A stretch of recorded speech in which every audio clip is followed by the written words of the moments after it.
Olá a todos, sejam bem-vindos à primeira Masterclass da Conselharia. É um prazer te receber aqui.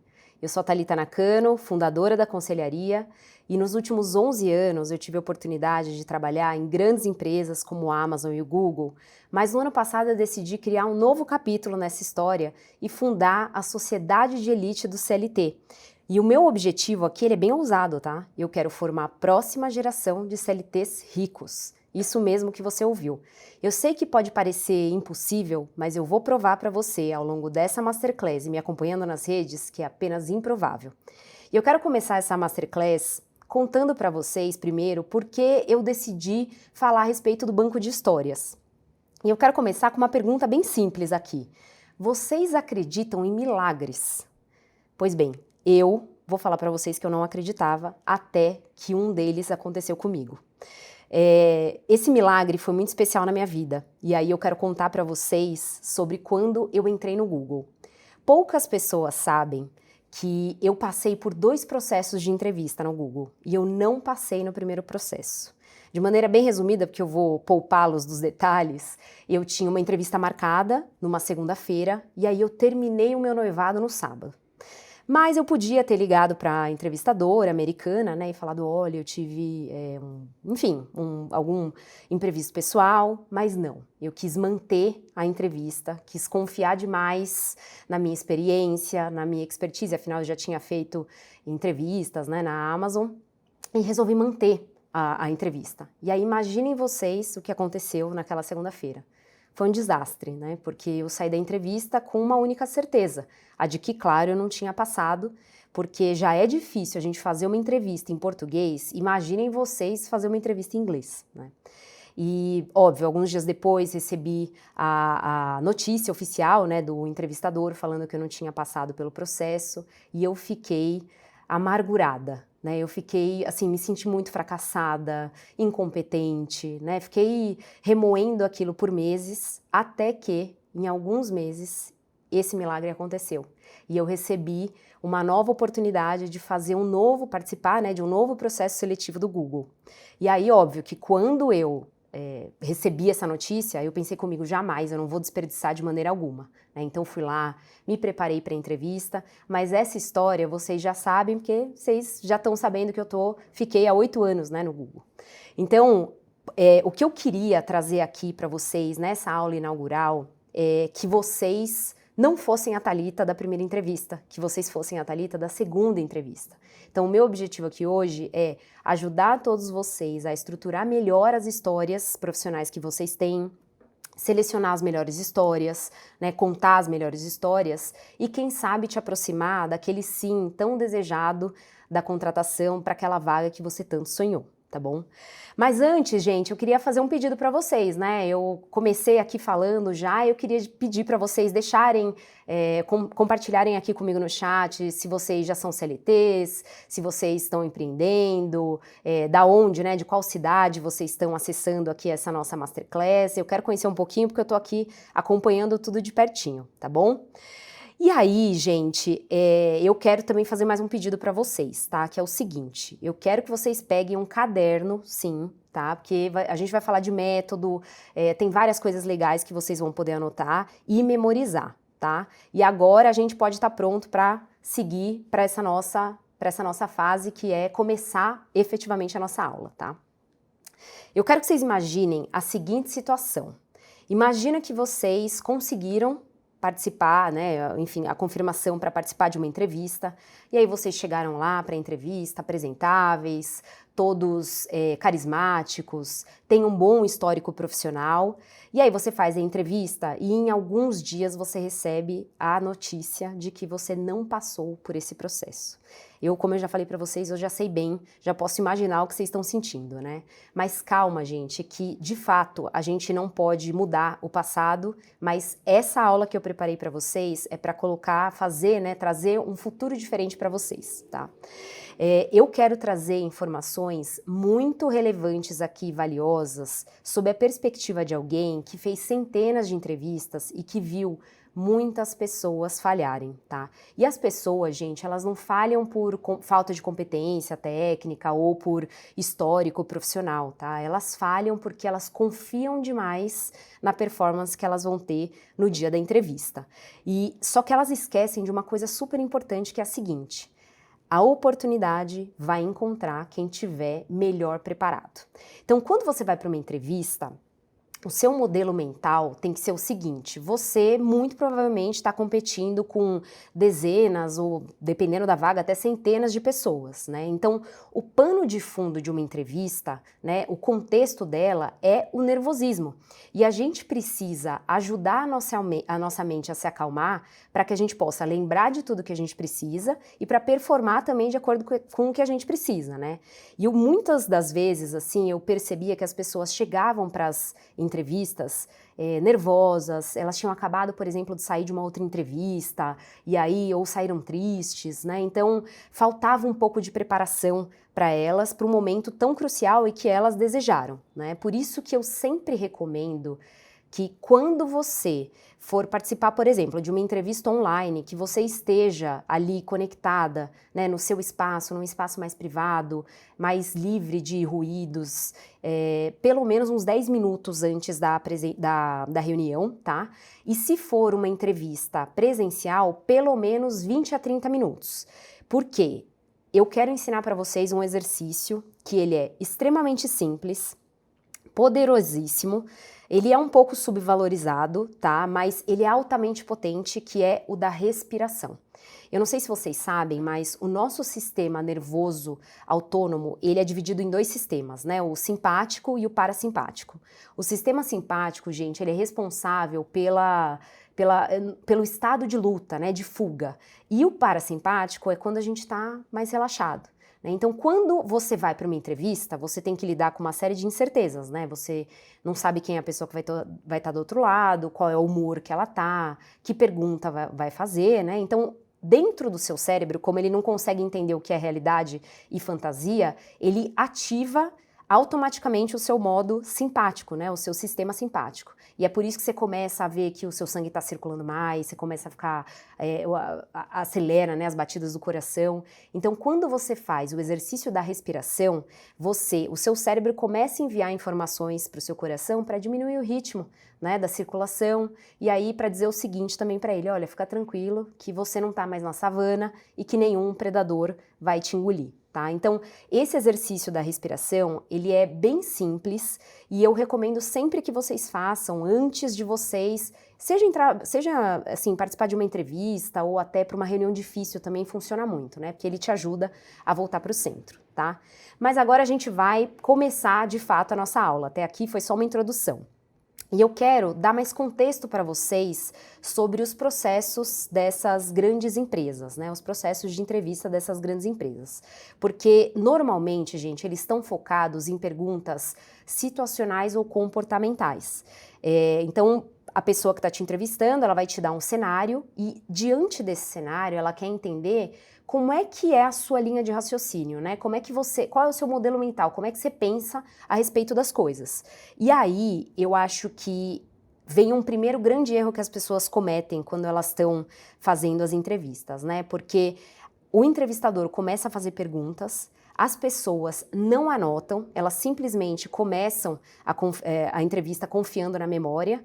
Só que assim, elas esquecem, lembra do nosso digníssimo pano de fundo, né, o contexto da entrevista, de que a gente está nervoso. Então a maior parte das pessoas já começa falhando logo no começo da entrevista, porque ela não anota a pergunta, daí ela vai lá, responde ou metade da pergunta, ou ela responde uma coisa completamente diferente do que foi perguntado, porque, enfim, já perdeu partes, né, da pergunta, ou elas dão respostas rasas demais. Então, o meu grande conselho para vocês é vocês irem lá, anotem as perguntas, né, se for necessário, claro.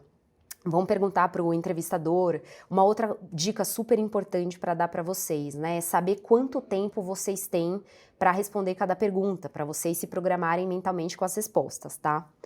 E daí, essas perguntas, gente, sejam situacionais ou comportamentais, elas normalmente têm um padrão. tá? Então, se você escutar perguntas como descreva o maior projeto que você vendeu, me conte uma situação onde você teve que dar um feedback difícil para alguém, ou me dê um exemplo de quando você teve que colaborar com uma pessoa de difícil convivência para você entregar um projeto. Então, sempre que vocês ouvirem um pouco dessa estrutura, essas são essas perguntas situacionais e comportamentais a que eu tô me referindo, tá?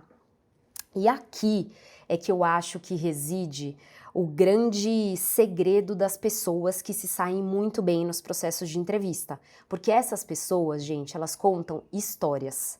E eu costumo dizer que as histórias, elas são a maior tecnologia, uma tecnologia muito antiga para a gente transmitir conhecimento, sabedoria e para a gente criar conexão. Porque quando a gente conta uma história, a gente libera cortisol, por exemplo, quando a gente está falando de um conflito, ocitocina, quando a gente está desenrolando a história, quando a gente começa a criar uma conexão com o protagonista, e dopamina, quando a gente conta a respeito da resolução da história. Então eu digo que uma história, ela consegue hackear o cérebro de quem está entrevistando.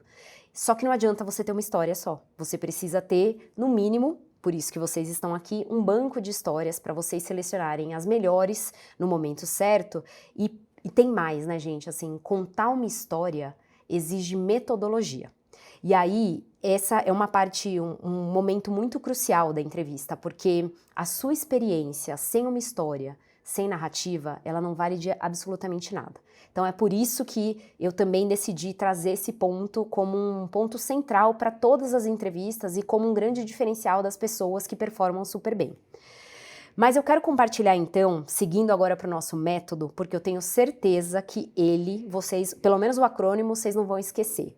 E esse é um método que eu utilizei não só para passar nas minhas entrevistas, para conseguir cargos maiores, né?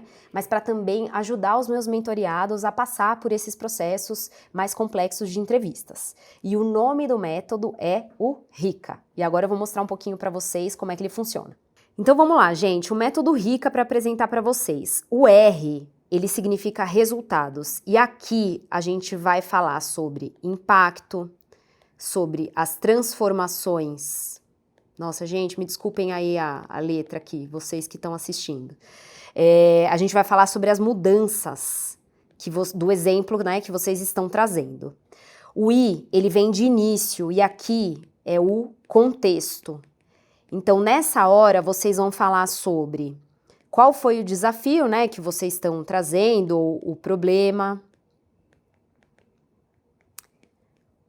Meu Deus, que garrancho. O que aconteceu, como aconteceu, quem, né, quais áreas estavam envolvidas. Então, é aqui onde você vai trazendo o corpo para o teu exemplo. Depois, a gente vai para o C de conduta. Opa, deixa eu voltar aqui. A gente vai para o C de conduta. Aqui, gente, a gente está falando do seu protagonismo, tá? E aqui, gente, é importante vocês evitarem dois verbos. O verbo apoiar e o verbo colaborar, né? Porque eles não indicam protagonismo, tá? Eles indicam, na verdade, que você é um pouco coadjuvante na sua história. E aí a gente vai para o A de aprendizados. Nessa parte aqui, gente, inclusive vocês podem falar a respeito do que vocês fariam de diferente, tá? Então, quando você termina a sua história, né, da entrevista, mostrando que você aprendeu alguma coisa, isso demonstra muita maturidade, demonstra que você também tem uma mentalidade de crescimento, tá sempre buscando se desenvolver, tá bom? Só que agora eu quero repassar aqui com vocês um exemplo para vocês gravarem de uma vez por todas como é que vocês deveriam aplicar esse método RICA lá no momento da entrevista com a história profissional que vocês tenham, tá? Então eu quero repassar com vocês aqui um exemplo que eu coloquei de pergunta que é: descreva o maior projeto ou o maior contrato que você fechou como um vendedor. Aqui eu tô colocando o Google, tá? Um cenário completamente hipotético, mas eu vou repassar com vocês como seria a sua narrativa, né, a sua experiência, tá bom? Então a gente vai começar pelo R de resultados. Então vocês vão falar mais ou menos assim: olha, há 2 anos a gente fechou um projeto transformacional numa empresa da vertical de educação de 40 milhões de dólares, por exemplo, por 5 anos. E esse foi o maior contrato fechado na vertical da minha empresa. Então, por causa disso, eu tive a oportunidade de ganhar, por exemplo, um prêmio global. Já do lado do cliente, com esse projeto, a gente conseguiu reduzir a intermitência do sistema de aula dos estudantes de 15% para 7% e o NPS aumentou de 82 para 97. Então, quando você conta, já começa logo de cara falando dos resultados, você já traz uma certa, assim, é uma calmaria para o entrevistador escutar que, assim, algo saiu muito bem e a gente já começou bem. Tá? Então, é importante você falar, inclusive, dessa perspectiva não só para a sua empresa, né, mas também, se você estiver falando de algum cliente, dos pontos positivos também para esse cliente, tá? Daí a gente vai para a letra I do início, a gente vai dar mais contexto para a tua história. Você pode falar, por exemplo, quando eu estava lá no Google atuando como um vendedor e eu cuidava de uma carteira de clientes da vertical de educação, eu consegui uma reunião com esse VP de experiência do aluno dessa faculdade X, e aí você dá contexto, assim, é uma faculdade grande, por exemplo, você vai falar, não sei, a 3ª maior faculdade do país, né? Porque quando você dá, esses são detalhes interessantes, quando você traz esse tipo de coisa, você mostra que você tem experiência para, por exemplo, lidar com clientes complexos, né? Com clientes grandes. Quanto maior for o cliente, mais complexidade vai exigir para você fazer uma venda, por exemplo. E daí você vai dizer que, voltando aqui para o nosso exemplo, né? E esse VP, ele compartilhou que ele tinha 2 grandes desafios. O primeiro era o sistema de transmissão de aulas que ficava caindo e que impactava no NPS da faculdade. Nessa conversa, eu percebi que a área de experiência do aluno, ela estava um pouco distante da área de tecnologia, que era a área responsável por manter esses sistemas, né? Daí você vai mover para o C, né? Para a conduta, para o protagonismo. Então você vai falar, mapeando esses desafios, e aí você pode trazer mais informações a respeito de quem trabalhou com vocês, tá? Tratei de me reunir com as áreas técnicas do cliente para ouvir a perspectiva deles a respeito do projeto, só que daí eu descobri que o diretor de tecnologia, ele estava muito desgostoso com o cargo dele na empresa e ele falou com todas as palavras que ele não ia fazer nenhum movimento, não ia absorver nenhum projeto. Então, uma coisa interessante aqui para vocês pensarem, tá? Todas as vezes que vocês trazem um desafio de comportamento, de gerenciamento de mudança, esses são desafios complexos de serem gerenciados. Então, isso demonstra muito a sua capacidade também de resolução de problemas. Então, é sempre legal você trazer, se você tiver dentro da tua história, trazer esses elementos, tá?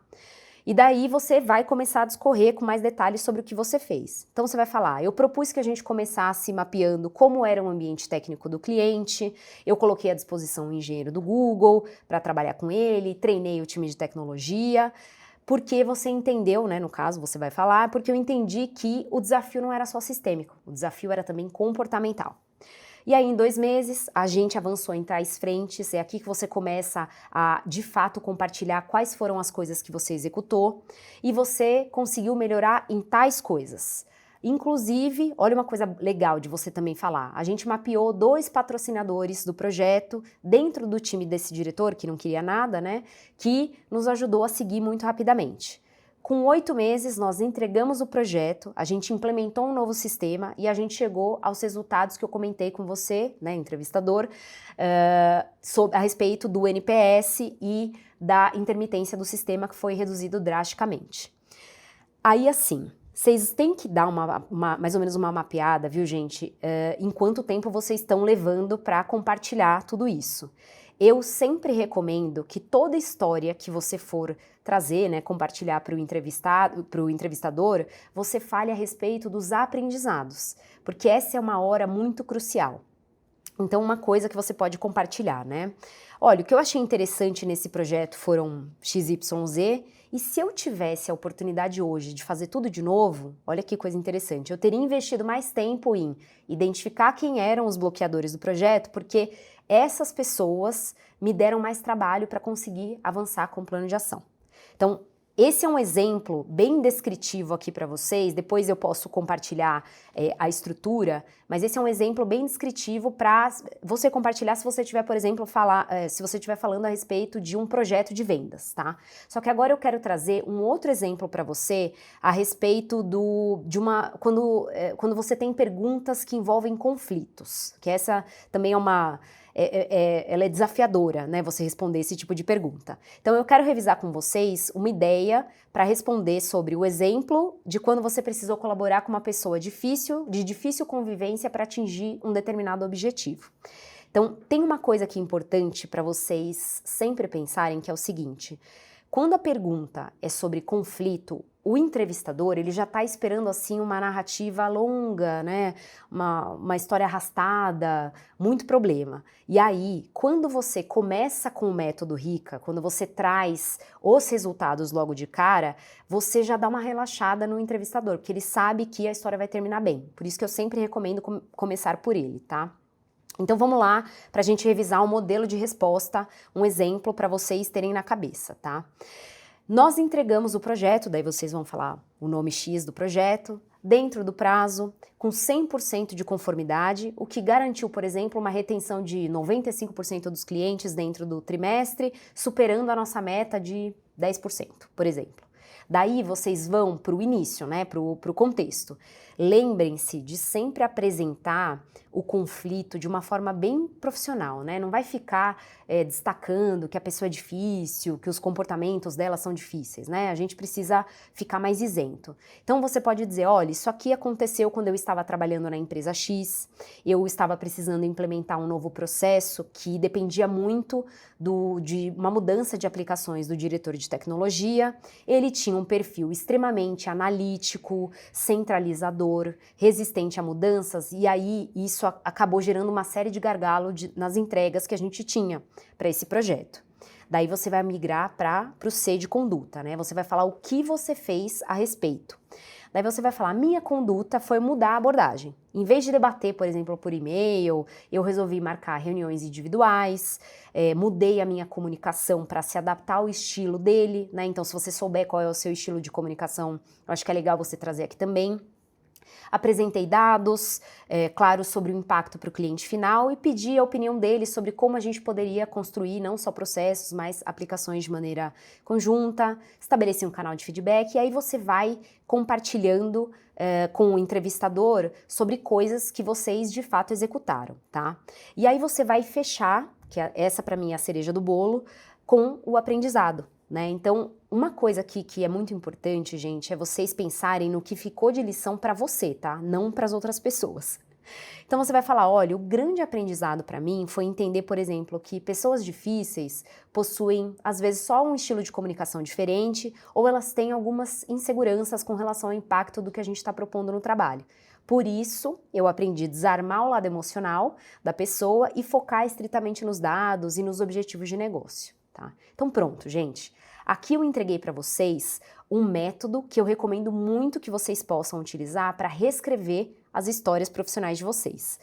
Algumas pessoas, talvez que estejam aqui, vão estar mais familiarizadas com um método que ele é mais conhecido, chamado de STAR, que é quando você referencia a situação, a tarefa, ação e resultado, né? Mas eu não gosto desse método por algumas razões, tá? Primeiro porque as pessoas costumam ficar, quando elas começam com a situação, elas começam a ficar muito presas nos detalhes, e às vezes elas se perdem nisso daí. Então eu acho que elas às vezes não conseguem separar o que é relevante do que não é, entendeu? Depois, porque você acaba guardando a cereja do bolo para o final, né? E aí, convenhamos, né? É muito mais fácil o entrevistador, ele tá mais presente e conectado no começo da entrevista do que no final. E aí, quando você já começa com os resultados, você quase que dá uma carteirada na pessoa, né? Falando, olha, eu tenho aqui resultados consistentes para te provar que eu sou a melhor pessoa para essa posição, tá? Agora, uma coisa também para vocês pensarem. Geralmente nessas empresas, antes delas começarem com essas perguntas comportamentais ou situacionais, geralmente vem uma pergunta introdutória, que é aquela pergunta do me conte um pouco mais sobre você, sobre a sua história. E aqui é onde a maioria das pessoas falha miseravelmente, né? Porque a maior parte delas não pensa, não é intencional na maneira de contar a história, e esse é o momento onde você pode já causar uma boa impressão ou também uma má impressão. Tá? Então eu quero contar para vocês aqui duas histórias de maneira diferente, tá? E eu quero que vocês me escrevam aqui no chat o que vocês acharam de cada uma e qual delas é a mais engajante, tá bom? Então eu vou começar com a primeira história. Eu sou a Thalita Nakano, eu tenho 40 anos, sou formada em Administração de Empresas pela Universidade de São Caetano do Sul, sou pós-graduada pela FAP em Vendas e eu pude trabalhar nos últimos anos em empresas como Amazon e Google e eu ocupei cargos de liderança por toda a América Latina e eu era responsável por liderar operações de vendas complexas para segmentos diferentes, por exemplo. Comecei a minha carreira trabalhando no buffet, depois eu passei para um escritório de software e consegui um cargo numa empresa, numa multinacional. Então, o que eu quero trazer aqui para vocês, gente? Vocês contando a história de vocês dessa maneira, eu até poderia continuar mais, mas vocês não estão trazendo nenhum elemento surpresa para o entrevistador. Em inglês, a gente tem uma expressão chamada reading the news, né? Você basicamente está lendo o que está ali no teu currículo. E o seu objetivo não é esse. O seu objetivo é fazer uma boa abertura, fazer uma boa introdução a respeito de quem é você. Então eu vou dar uma ideia aqui para vocês agora de como essa história, na verdade, ela poderia melhorar um pouquinho. Presta atenção em como eu vou compartilhar isso daqui agora. Eu sou a Thalita Nakano, a pessoa que nos últimos 11 anos adotou os sobrenomes corporativos Amazon e Google, nos últimos 8 anos principalmente do Google, e lá eu tive a oportunidade de liderar times multidisciplinares e estabelecer operações de vendas desde o zero e que faturavam centenas de milhões de reais por ano nessa vertical, né? O meu maior feito lá foi ter contratado, liderado e mentoreado pessoas que performaram muito mais rápido e muito acima da média e que prosperaram por causa disso financeiramente. Então, quando eu trago alguns elementos que não estão no meu currículo, por exemplo, a pessoa que escutou isso daqui, ela pode ter tirado algumas conclusões rápidas. No começo eu já falei sobre Amazon e Google, então já está implícito que eu sou, de repente, uma pessoa inteligente, uma pessoa competente, uma pessoa inovadora, né? Quando eu falei, por exemplo, da experiência em liderar times de alta performance, né, ou times por toda a América Latina, a pessoa já entendeu que eu sou especialista em desenvolver gente, que eu sou poliglota, né, ou seja, eu não estou falando só inglês por entrar, por exemplo, no Google, eu sei falar espanhol também, porque eu gerenciei pessoas na América Latina. Então, o grande objetivo aqui é que nessa pergunta introdutória vocês possam ir além do que está no currículo de vocês, tá? Por quê? Porque vocês têm 40, 50 minutos para encantar quem está do outro lado e por isso que vocês precisam ser intencionais, não só no que vocês vão falar, mas em como vocês vão entregar a mensagem, tá? E aí, então, em posse do método, gente, o próximo passo agora é você reescrever as suas histórias profissionais e o que eu recomendo ter papel e caneta à mão, sim, porque quando você escreve, você ativa uma área do cérebro relacionada à memória, que consegue criar conexões neurais mais fortes, tá? Não usem o celular, não usem documento no computador, porque o objetivo é que você não decore a sua história, mas que você seja proficiente numa narrativa que seja muito boa para você, tá? Então, de cada história que você for escrever, eu tenho uma outra recomendação, que é a seguinte: você vai começar a escrever ao lado quais habilidades você exerceu naquele exemplo, né, naquele projeto, no que você está compartilhando. Então, por exemplo, pegando o exemplo lá do maior contrato, então você vai falar, olha, aqui eu desenvolvi a minha habilidade de venda complexa, ou a habilidade de liderança sem cargo, persuasão. Então, anota, porque quando o entrevistador te fizer perguntas, talvez você não vai lembrar da história inteira, mas você vai lembrar da categoria em que aquela história está enquadrada, tá?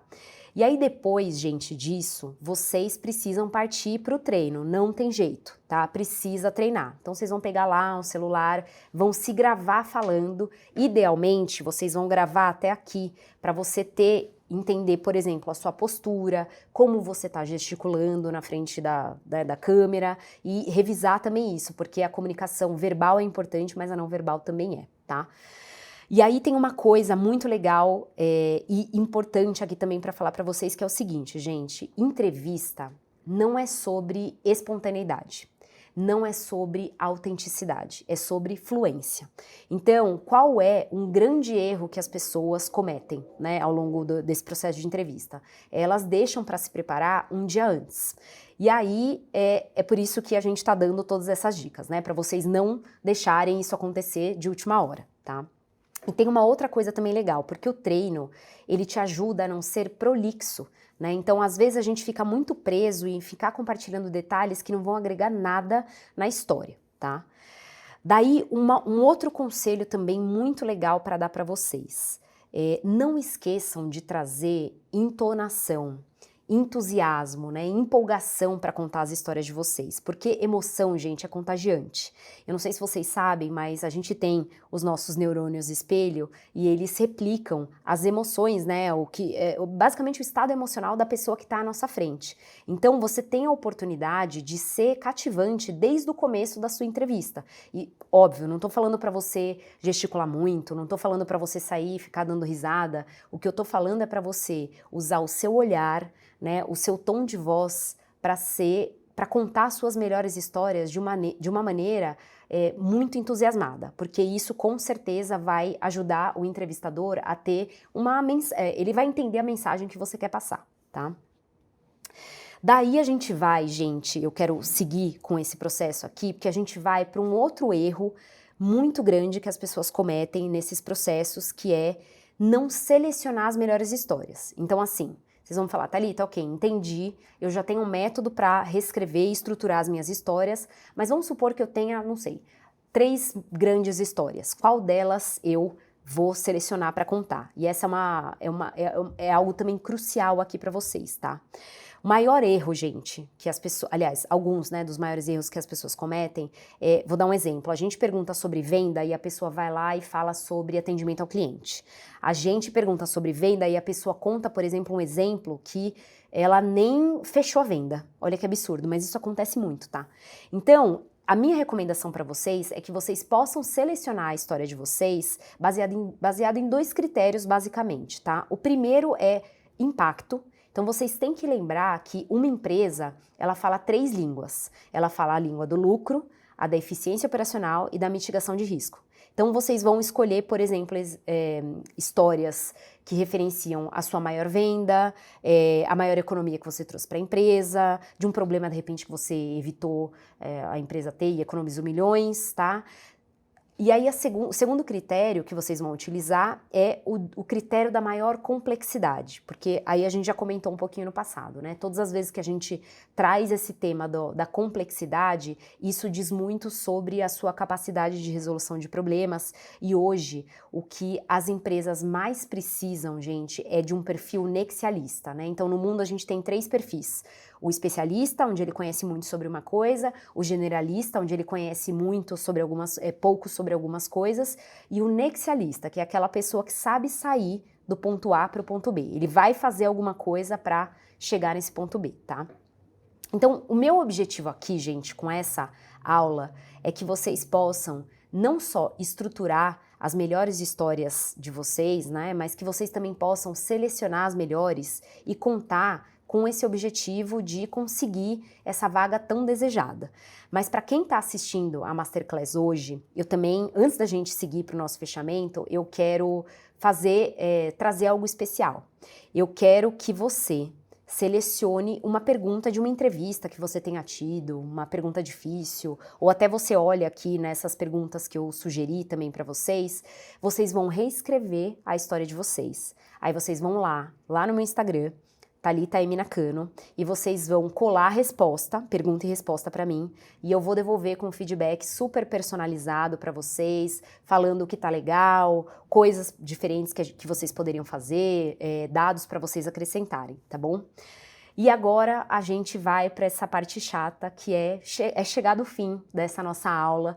Eu espero que eu tenha trazido informações relevantes, valiosas para vocês começarem a pensar mais a respeito de como vocês vão chegar melhor, mais preparados para entrevistas ou para esse tipo de conversa que é crucial, tá? E eu quero que vocês não se esqueçam de uma coisa, gente. A oportunidade, ela vai encontrar quem estiver melhor preparado. Então, um abraço para todos vocês e nos vemos amanhã na Masterclass sobre como entrar nas Big Techs. Até lá!